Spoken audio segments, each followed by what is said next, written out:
Ei, gente, está chegando a hora, né? Em cima da hora, mas as coisas em cima da hora muitas vezes são ideais para que você, poucas horas depois, se lembre. E eu quero dizer para vocês que vão fazer essa prova do Cefet que a obra literária é fundamental. Por que ela é fundamental? Porque todas as questões da sua prova serão montadas em cima de trechos e fragmentos e comentários sobre esta obra. Então, olha só, nós vamos falar agora dos Capitães Areia. E você está vendo aí, à sua esquerda, a capa do livro e à sua direita, o cartaz do filme. Então, na verdade, né, eu sei que alguns de vocês, já conversei com vocês, alguns de vocês já leram. Ontem à noite, inclusive, a Damaris falou que gostou muito do livro, né, a Isabela também gostou, enfim. E aí, eu perguntei, o Arthur falou comigo que já tinha visto o filme. À sua direita aí, ó, tem a capa do filme. Hoje, depois que você assistir essa aula, eu quero que, se for possível, vá com seu pai, com a sua mãe, com alguém da sua família e entre no YouTube, procure Capitães Areia, porque é sempre bom você ver a coisa acontecendo. A qualidade da imagem não é a melhor possível, porque é um filme mais antigo, tá bom? Então vamos lá, preste atenção. Se vocês acharem que devem anotar alguma coisa, anotem. O método é seu, tá? Mas vamos lá. Olha só a primeira coisa que eu quero colocar aí para vocês sobre Capitães Areia. Existe uma orientação que é feita no edital da prova, que a gente tinha que ler as cartas que são publicadas na abertura do livro. Então, tem algumas edições que tem algumas cartas publicadas. Então, a primeira vez que se publicou esse livro, houve um relato de um assalto, né? Teria acontecido um assalto lá na cidade de Salvador. Esse assalto foi atribuído a um grupo de jovens meliantes, conhecidos como Capitães Areia, e aí começaram a escrever cartas para a polícia, para o juizado de menores, dizendo que aqueles meninos eram uma afronta para a sociedade. Era um risco muito grande para a sociedade. E aí era preciso que se pegasse essa garotada, porque elas estavam, como você está vendo aí, entre aspas, tirando o sono da população. Bom, essa obra, Capitães Areia, ela começou não sendo um livro, ela começou sendo uma publicação feita num jornal de Salvador, onde se passa a história, em que havia aí essa gangue de crianças, né, entre 13 a 16 anos, que estavam saqueando a cidade, né, mas como furto. Não é roubo que tinha violência, que eles batiam, que usavam arma, nada disso. Furto é quando você pega a coisa dos outros sem agressão física. Então, os Capitães Areia representam esse grupo. Lá na tela, você está vendo comigo, que aí essas cartas foram escritas para a polícia, para o juizado de menores, e ninguém dos órgãos citados quis se reconhecer como o dono do abacaxi, né? Quer dizer, a polícia disse que não era caso de polícia, porque são menores. O juizado de menores disse que teria que se encaminhar para uma instituição, um reformatório. O nome disso tudo, né? Reformatório é um lugar que a pessoa pretende reformar o outro, como se o outro tivesse com defeito, né? E aí eles teriam que se regenerar. Então, essas cartas iniciais, e eu tenho a impressão que na sua prova, eles vão reproduzir algum trecho de alguma carta e, em cima disso aí, fazer algum questionamento, né, de ordem interpretativa. Olha um trecho de uma das cartas aí na tela. Não tenho culpa, porém, de que fujam, que não se impressionem com o exemplo de trabalho que encontram naquele estabelecimento de educação e que, por meio da fuga, abandonem um ambiente onde respiram paz e trabalho e onde são tratados com maior carinho. Então, quer dizer, essa carta do agente de polícia, ele é acusado pela população de ser o responsável pelas crianças infratoras. Mas ele vira e tira o dele da reta, porque ele fala assim, olha, eu não tenho culpa não. Eles estavam lá no reformatório, um lugar que eles são tratados com respeito, um lugar que eles são tratados com carinho, um lugar que eles têm que trabalhar. Agora, se eles fogem, o que eu tenho com isso? Então, quer dizer, uma das coisas que vocês têm que ter em mente é que essas cartas mostram a omissão do poder público, a omissão das pessoas responsáveis, que deveriam sim, ou criar um projeto, ou criar um programa, ou se responsabilizar, mas cada qual lavou as suas mãos. Então, você pode aceitar como verdadeiras quaisquer informações que mostrem para a gente essa visão de que não há uma grande consideração e nem uma vontade da sociedade em resolver o problema. É muito fácil apontar o dedo, é muito fácil criticar, mas não é tão fácil assim resolver. E é aquela história. Logo em seguida, a mãe de um menino também resolveu publicar. Mandou uma carta para o jornal. Tipo, a polícia falou que eles são tratados com carinho, a polícia falou que eles passam isso e aquilo. Aí a mãe escreveu. Agora, gente, mãe é mãe. Olha aí na tela comigo. Essa mãe, ela publicou, né, uma carta. Ela era mãe de um menino, né? Esse menino passou alguns meses lá no reformatório, né? E aí ela vai contar a versão dela. Ela vai colocar que ali dentro não tem nada de tratar com carinho. Ali dentro eles são tratados como alguém que é bandido. Eles são, não, como disse o agente da polícia, super bem tratados. Eles são maltratados. E aí ela fala, não precisa de acreditar em mim, não? Vocês que estão no jornal, manda alguém da redação infiltrar lá, manda alguém fazer uma pesquisa em campo, que vocês vão ver a má condição que eles estão vivendo. Então, quer dizer, a polícia não é responsável. A mãe, tudo bem, o filho é infrator, mas não fale mentira com o nome do meu filho. Vá lá e confira, né? Bom, continuando. Tem uma carta, né, que fala assim, será verdade? Na verdade, isso aí não é uma carta, é uma reportagem. Então, esse será verdade. O jornal, recebendo a denúncia da mãe, né, e recebendo também algo, tem um padre chamado Padre Zé Pedro. O Padre Zé Pedro, até como religioso, ele é uma pessoa que, mesmo sabendo que os meninos são infratores, ele é humanitário. Então, assim, a polícia tem um descaso. O jornal coloca ali na fogueira. O chefe do reformatório não trata tão bem quanto deveria. A sociedade tem medo. Então, você tem grande parte dos adultos contra os meninos, mas o padre não. E aí o padre, quando endossa, quando o padre confirma que a mãe está falando a verdade, que poderia mandar alguém lá no reformatório para poder falar, o padre vira e fala assim, é verdade. E aí o jornal publica esse capítulo chamado aí, será verdade? Então vamos na tela. Então, o reformatório, isso é o trecho da carta, tá? Então, o reformatório baiano de menores delinquentes e abandonados resolve marcar uma visita em um dia específico para que a publicação visite o local e verifique a procedência das informações. Agora, meu amigo, vamos pensar uma coisa aqui. Eu não sei como é que está a sua casa. Hoje de manhã você foi ao curso, você fez o simulado. Às vezes agora está de tarde, você já almoçou, né? Ou então já está no final da tarde. Eu não sei como é que está a sua casa, se está arrumada, se está desarrumada. Mas eu tenho certeza que se a sua mãe convidar alguém para almoçar amanhã, essa pessoa vai chegar e vai encontrar uma casa arrumada. Porque quando a gente recebe visita, a gente dá uma arrumada, limpa pelo menos no meio, esconde as coisas. Então, mais ou menos isso. Não adianta o reformatório baiano aceitar a visita de alguém que vai fiscalizar, mas com uma data específica, para que a publicação chegue lá e visite o local. Por quê? Porque aí é muito fácil maquiar. Tinha que chegar de surpresa. Quando uma visita chega na sua casa de surpresa, e está aquela zona, aquela bagunça, então é melhor nem receber ninguém. E a gente vai falar, nossa, que povo porco, que povo zoneado.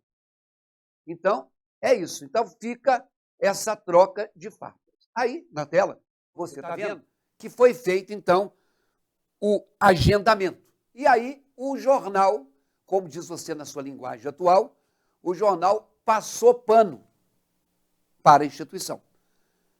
Não, nós fomos lá, nós constatamos que lá está tudo bem, que lá é um lugar de trabalho, que lá é um lugar de respeito, que os jovens têm uma boa educação, porque não cabe ao jornal também desmerecer uma instituição que o povo está querendo tocar os meninos lá dentro, né? Então, olha aí na tela. O jornal disse assim: um estabelecimento modelar, onde reinam a paz e o tratado.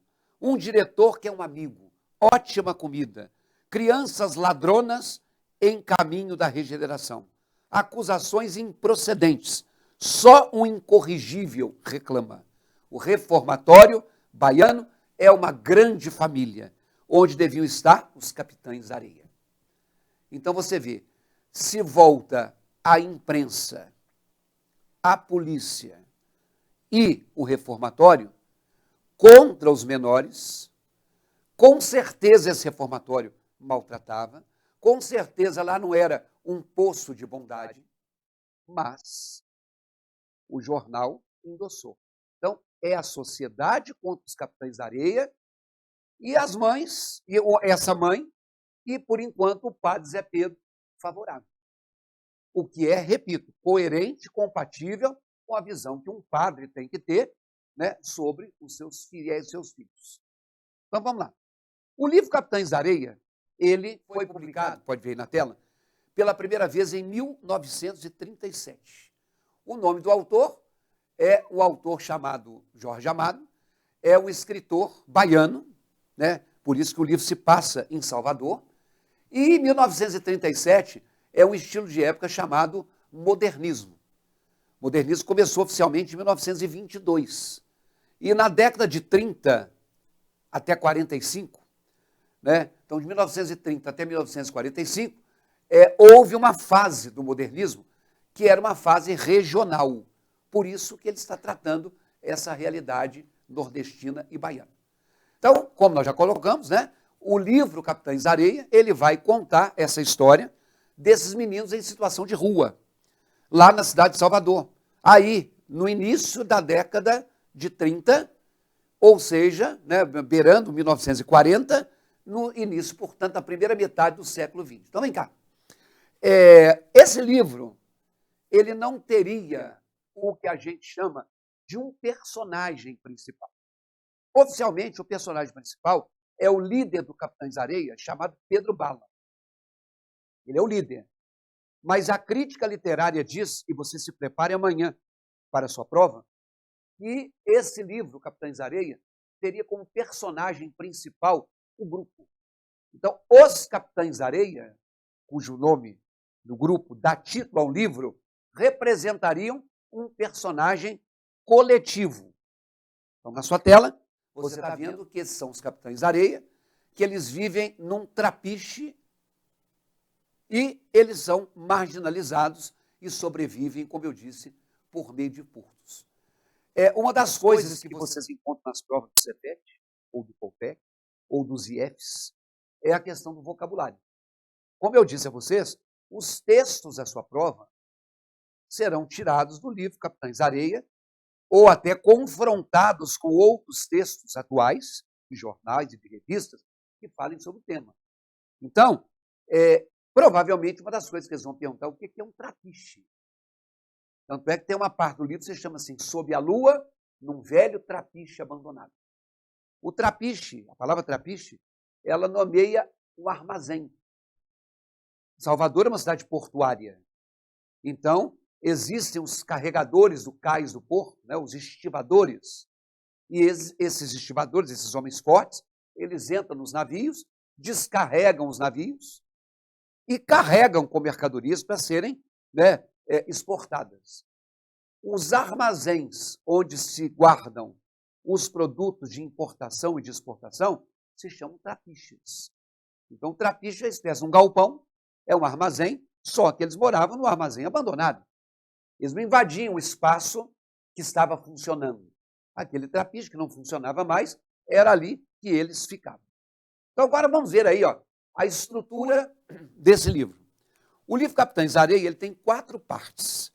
O primeiro é isso que eu falei com vocês, chamado Cartas à Redação, que mostra essas cartas para a polícia, que mostra as cartas para o reformatório, a carta da mãe, né, a publicação do jornal Passando Pano, etc. Dentro dessas cartas à redação, você tem uma chamada Crianças Ladronas, em que se apresenta o grupo Capitães da Areia como sendo esse grupo aí perigoso, esse grupo que é o que assalta a cidade de Salvador.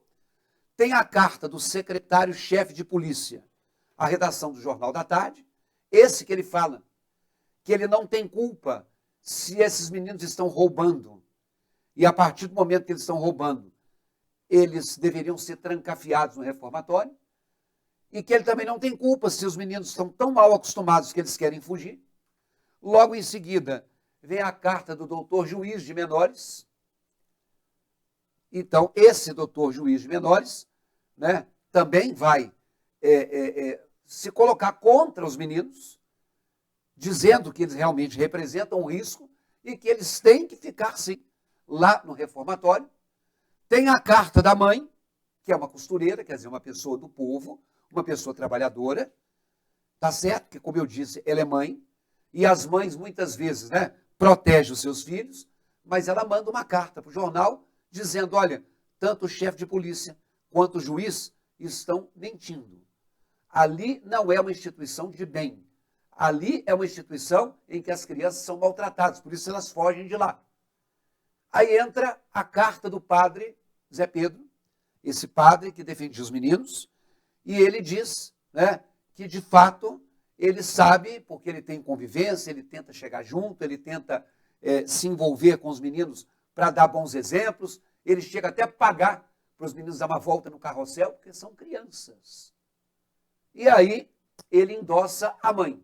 E, finalmente, nós temos a carta do diretor do reformatório, dizendo que poderia ser feita essa visita num dia determinado, num dia específico, ele arrumar a casa, como eu falei com vocês, e aí vem essa passação de pano, como a gente diz, do jornal, dizendo que está tudo bem. Então, é importante que vocês guardem, mais uma vez, estou te cansando, né? Estou repetindo a mesma coisa, não tem problema, que vocês têm um grupo de pessoas, um grupo de jovens, um grupo de adolescentes infratores, que moram nesse trapiche abandonado, que estão tirando o sono da população de Salvador, porque estão fazendo inúmeros furtos. Virou um caso de polícia, um caso de ajuizado de menores, mas ninguém quis assumir, né, o controle, é mais fácil trancafiá-los. Só que, em vez de reformar no bom sentido, eles estão gerando pessoas mais revoltadas, que é o que acontece até no dia de hoje. Conforme eu mesmo falei com vocês nas minhas aulas, desse trabalho voluntário que eu fiz numa instituição em que eu fui lá escrever um livro junto com os meninos. São meninos que não estão em reformatório, mas essas situações aí de sistema prisional, não pode falar isso não, socioeducativo, eu vi que essa mãe e o padre Zé Pedro tinham razão. Aí, na tela, a primeira parte do livro se chama Sob a Lua, num Velho Trapiche Abandonado. Você vê, por exemplo, que até o título é uma coisa meio poética. Sob a Lua, num Velho Trapiche Abandonado. Você imagina assim, né?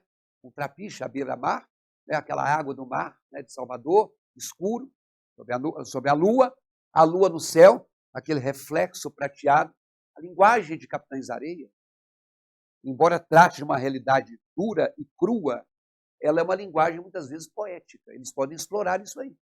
Eles podem pegar fragmentos do texto em que existe a descrição de uma personagem, ou que existe a descrição de um cenário, ou que existe a pureza que às vezes aflora da criança, e mostrar isso aí de uma forma para ser poética.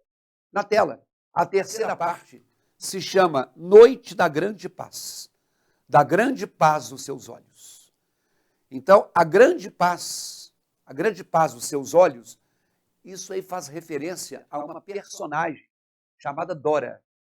Os Capitães da Areia eram um grupo só de meninos. Até que um dia, uma menina chamada Dora vai ser recolhida, porque ela perdeu os pais, que morreram em função da varíola, que lá no livro se chama alastrim. Nós vivemos uma pandemia, e naquela época houve uma pandemia, que as pessoas, que era uma epidemia de varíola, chamada de alastrim, e que também se chama de bexiga. Então o nome é alastrim. O nome bexiga ou varíola é o que estava matando muita gente. Matou os pais da Dora, e ela então ficou, ela e o irmão mais novo, órfãos, e foram recolhidas. E ela virou a mãezona do grupo. Mas se tornou também uma menor delinquente. Tá certo? A Dora tinha 14 anos. E, finalmente, na tela, nós temos a última parte chamada Canção da Bahia, Canção da Liberdade, que vai ser o desfecho do livro.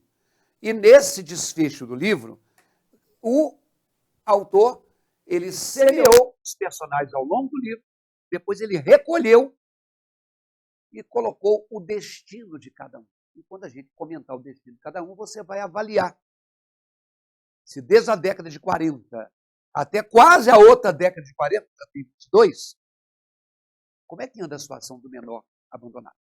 Gente, vamos fazer uma pausa para você não estar muito cansado? Então nós já temos aí o primeiro bloco, aí você vai, toma uma água, faz um xixi, come uma pipoca e depois você volte para você continuar. Pode ser agora, está descansado? Então vamos lá. Até já.